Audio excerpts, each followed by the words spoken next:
t'es peut-être inscrit pour cet été ou bien t'as cet objectif dans un petit coin de ta tête pour l'année prochaine. Pourtant, même en ayant suivi un bon programme, tu peux encore faire des erreurs le dernier jour ou même le jour J qui peuvent totalement gâcher tes efforts. Dans ce guide ultra complet, je vais te révéler les 7 clés essentielles pour réussir parfaitement ton étape du tour. Comme si tu avais accès à une séance privée de coaching professionnel. Alors prends des notes et écoute attentivement car ce qui va suivre vaut vraiment de l'or.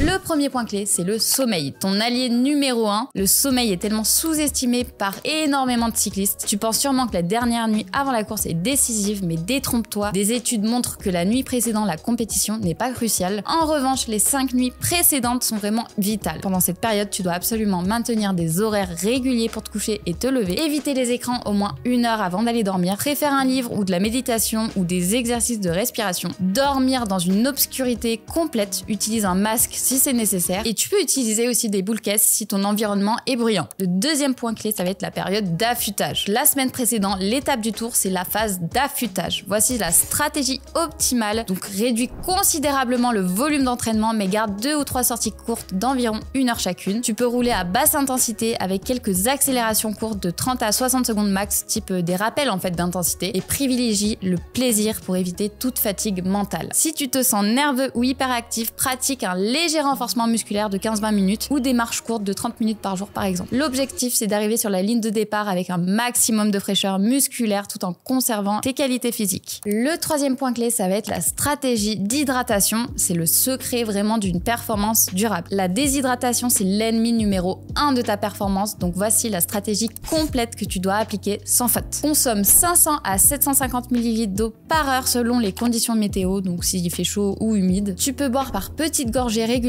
toutes les 5 à 7 minutes. Tu peux aussi programmer une alerte régulière sur ta montre ou ton compteur, ton GPS de vélo. Donc par exemple, tu peux choisir une boisson énergétique adaptée comme une boisson isotonique quand il fait chaud pour faciliter l'assimilation, mettre des pastilles de sels minéraux dedans. Ou alors le combo aussi qui est bien, c'est jus de raisin, pincée de sel et un peu d'eau dedans et ça c'est nickel. Il va falloir aussi que tu planifies à l'avance tes points de ravitaillement sur le parcours. Donc étudie bien l'emplacement des fontaines, des ravitaillements officiels et prépare-toi pour éviter toutes les interruptions trop longues. Le troisième point super important, c'est la nutrition. Une stratégie nutritionnelle solide est indispensable. Donc tu peux viser les 60 à 90 grammes de glucides par heure pour une performance optimale. Mais ça se teste à l'entraînement aussi avant. Hein. Donc la boisson énergétique par exemple, ça va te fournir environ 40 grammes par heure. Complète aussi avec des gels, des bars, des pâtes de fruits ou des compotes selon ta tolérance digestive. Teste systématiquement ton protocole nutritionnel à l'entraînement pour éviter tout problème digestif le jour J. Tu peux aussi ajouter quelque chose de salé toutes les 2-3 heures pour éviter d'être écœuré à cause du sucre. Donc entraîne-toi avec exactement les mêmes produits pour ceux que tu utiliseras pendant l'étape. Le quatrième point, ça va être la gestion optimale de l'effort. Donc le piège le plus fréquent, c'est de partir trop vite. Donc voici la stratégie exacte à suivre pour réussir parfaitement. Tu peux utiliser un cardio-fréquence-mètre en restant sous les 80% de ta fréquence cardiaque maximale au début par exemple. Faut pas non plus écouter que tes sensations au début d'épreuve car tu risques de partir trop vite vu que tu te sentiras bien. Donc surveille ta fréquence cardiaque, adapte-toi aux sensations du jour et ne te fie pas exclusivement aux watts sur une épreuve aussi longue. L'objectif, c'est d'arriver frais au pied du dernier col pour vraiment finir très fort et réaliser la meilleure performance. Utilise une sorte de stratégie négative split, donc finir plus vite que ce que tu as commencé. Économise-toi dans les descentes et les portions faciles pour récupérer en restant dans les roues. Et le dernier point, ça va être le matériel et l'entretien du vélo. Donc vérifie méticuleusement ton vélo les jours précédant l'étape, les freins, la transmission, les pneus, la chaîne, la totale. Prépare ton matériel et ta tenue la veille pour éviter le stress du matin. Donc oui, c'est super de bien dormir, de bien boire, de bien manger, mais si tu t'es entraîné au feeling toute l'année, ça va pas le faire. Et au-delà de ça, tu risques de pas finir l'étape, de pas réussir, ou tu risques de pas profiter. Donc oui, tu vas la réussir, mais tu risques de subir tout le long, ça va être un enfer, tu vas pas profiter du moment incroyable que c'est et de l'ambiance. Donc ça serait dommage quand même que ça arrive. Alors si tu veux un plan d'entraînement 100% personnalisé à ton étape du tour, tes points forts, tes points faibles, ta vie de famille, etc.,